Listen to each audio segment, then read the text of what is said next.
Welcome to DEF CON 3. I'm KT McFarland.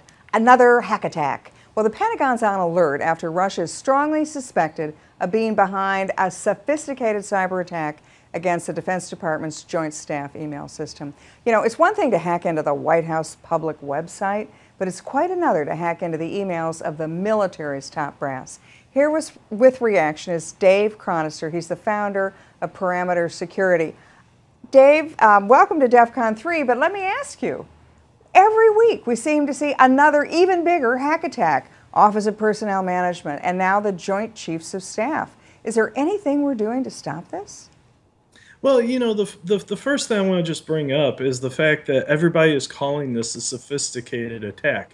This is probably the normal style of attack that we see all the time, and it's not very sophisticated. The thing to understand about these sort of attacks is we're not exploiting technology. We're exploiting humans. And for the past 20 years in the IT world, we've been relying on these machines and defensive measures to be able to protect us.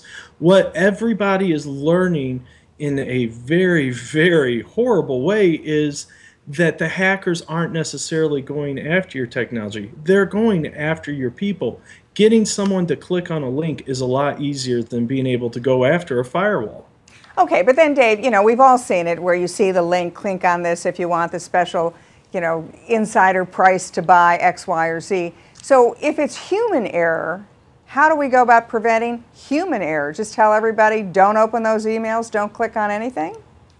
Well, it comes down to education. I've been hacking companies legally for going on the past decade, and some of the things you need to understand is it's not always the Nigerian prince. There's problems with technology that would allow me externally to send emails to you as an internal user, empowering your users to be able to determine what comes through email, what doesn't come through email, realizing that spam filters don't stop everything, and to actually report something that may be suspicious is a good first step. Again, companies are starting to get it, the government is starting to get it, but we're still relying on these spam filters, these antivirus tools, the web filters to be able to protect us, when really your biggest defense is going to be that person not clicking on that link. Okay, Dave, you know, one angle of it is what you said from the end of the receiver, how do we stop human error? But on the other hand, what about the Russians? What about the Chinese? We never seem to call anybody out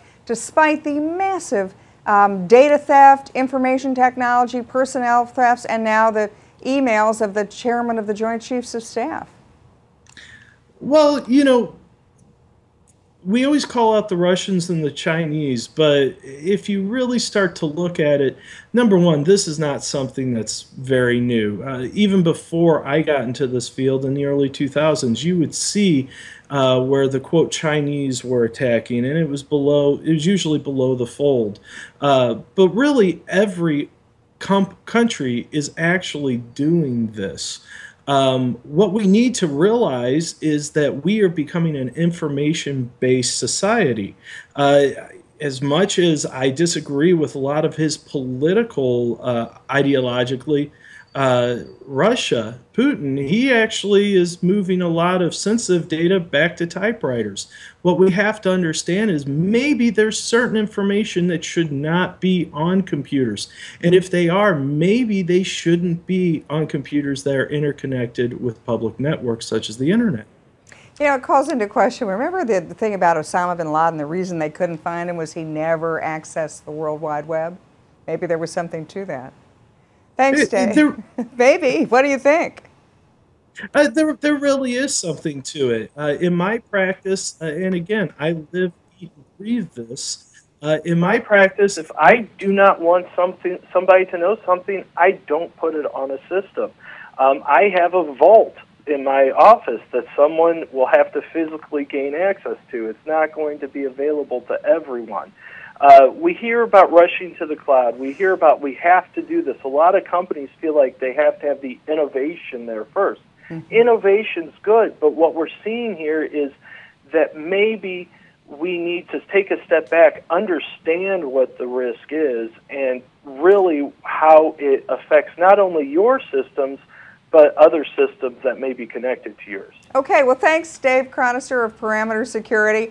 think this is Thank you. this is your thank you, because I'm sure not going to email you thank you.